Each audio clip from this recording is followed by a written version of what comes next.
మూడో రోజు ఇక్కడ తిరుగుతా ఉన్నా. పేరుకే జూబ్లీ హిల్స్, కానీ పారే మురికి కాలువలు, కంపు వాసన, గతుకుల రోడ్లు, ఏ పేదవాడిని కదిలించినా మమ్మల్ని పట్టించుకునేవాడు ఎవరు లేడు బిడ్డ. మా భర్త చనిపోయి 5 ఏళ్ళు అవుతుంది, పెన్షన్ లేదు. నా వయసు 65 సంవత్సరాలు దాటిపోయింది, మాకు పెన్షన్ లేదు. అంటే ఏ పనికి పోయినా కూడా రేపిస్తాం మాపిస్తామని చెప్పి ఆనాటి టీఆర్ఎస్ పార్టీ మోసం చేసింది. ఇవాళ కాంగ్రెస్ పార్టీకి ఓటేస్తే ఇవన్నీ వస్తాయని చెప్పి మేము భావించి ఓటేసి గెలిపిస్తే మాకెక్కడ కూడా పెన్షన్ లేదు, ఇప్పటికీ ఇండ్లు లేవు, మురికి కాలువలు బాగా రాలే, తాగే నీళ్ళు కూడా చక్కగా రావట. అంటే హైదరాబాద్ మొత్తంలోనే జూబ్లీ హిల్స్ అంటే రిచెస్ట్ ప్లేస్ అనేటువంటి భావన ఉంటుంది. కానీ ఎక్కడికి పోయినా బస్తీలు, కంప వాసన, పేదరికం, ఇవి తప్ప సమస్యలు తప్ప ఇంకోటి లేదు. ఇవాళ అందుకనే ఆనాటి 10 ఏళ్ళ ప్రభుత్వాన్ని చూసి కర్రగాల్చి వాత పెట్టినాం.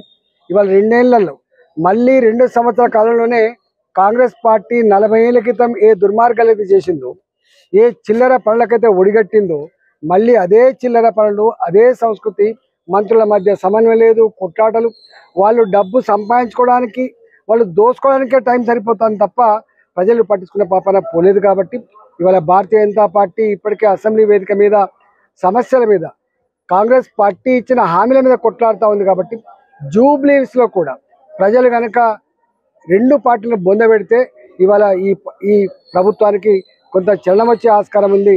పెన్షన్లు రావాలన్నా, డబుల్ బెడ్రూమ్లు రావాలన్నా, మురికి కాలువలు బాగుపడాలన్నా, ప్రతి మహిళకు 2500 రూపాయలు రావాలన్నా, ఇవాళ ప్రతి నిరుద్యోగ యువకుడికి యువతకి 4000 రూపాయలు అమలు కావాలన్నా, ఇవాళ చదువుకునే ఆడపిల్లలకి స్కూటీలు రావాలన్నా కూడా భారతీయ జనతా పార్టీ వాళ్ళ మెడలు వంచి కొట్టడానికి ఆస్కారం ఉంటుంది. కాబట్టి మీరు భారతీయ జనతా పార్టీ మా అభ్యర్థికి కమలం పువ్వు గుర్తుకు ఓటేసి గెలిపించాలని చెప్పి ఈ ప్రాంత ప్రజానికానికి వేడుకుంటా ఉన్నా. ఇప్పటికే దీపక్ రెడ్డి గారు ఇక్కడ సీనియర్ నాయకుడు కాబట్టి, ఇప్పటికే సీనియర్ నాయకుడుగా ఉన్నాడు, గతంలో కూడా పోటీ చేసినటువంటి వాడు కాబట్టి ఇవాళ కమలం పువ్వు గుర్తు దీపక్ రెడ్డి గారిని గెలిపించాలని చెప్పి మేమందరం కూడా, ఇలా కేంద్ర మంత్రులు కిషన్ రెడ్డి గారి పార్లమెంట్ పరిధికి వస్తుంది. ఇవాళ మొత్తం ఎమ్మెల్యేలుగా, భారతీయ జనతా పార్టీ ఎమ్మెల్యేలుగా, ఎంపీలుగా, రాజ్యసభ సభ్యులుగా, ఎమ్మెల్సీలుగా, సీనియర్ నాయకులుగా ప్రతి కార్యకర్త కూడా ప్రతి గల్లీలో ప్రతి ఇంటికి వాళ్ళ ప్రచారం చేసి భారతీయ జనతా పార్టీ గెలిపించే కోసం ప్రయత్నం చేస్తూ ఉన్నాం. ఎక్కడికి పోయినా ప్రజలు ఒకటే మాట్లాడుతున్నారు, బిడ్డ దేశం సురక్షితంగా సుభిక్షంగా ఉండాలంటే మోడీనే ఉండాలి బిడ్డ, మోడీ లేకపోతే ఈ దేశం అధోగతి పాలైద్దంటే భావన ప్రజలు, చదువు రాని వాళ్ళు, బస్తీలో ఉన్న వాళ్ళు చెప్తా ఉన్నారంటే భారతీయ జనతా పార్టీ పట్ల ఎంత ప్రేమ ఉందో, ఎంత విశ్వాసం ఉందో, ఎంత నమ్మకం ఉందో దాన్ని బట్టి తెలుస్తూ ఉంది. కాబట్టి ఇవన్నీ షోపుటప్ గాలు వీళ్ళు.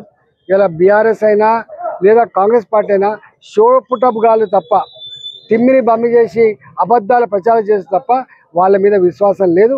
చాప కింద నీరులాగా ఇవాళ జూబ్లీస్ ప్రజలు భారతీయ జనతా పార్టీని పట్టం కట్టడానికి ఇవాళ ముందుకు రావాలని చెప్పి నేను విజ్ఞప్తి చేస్తున్నాను.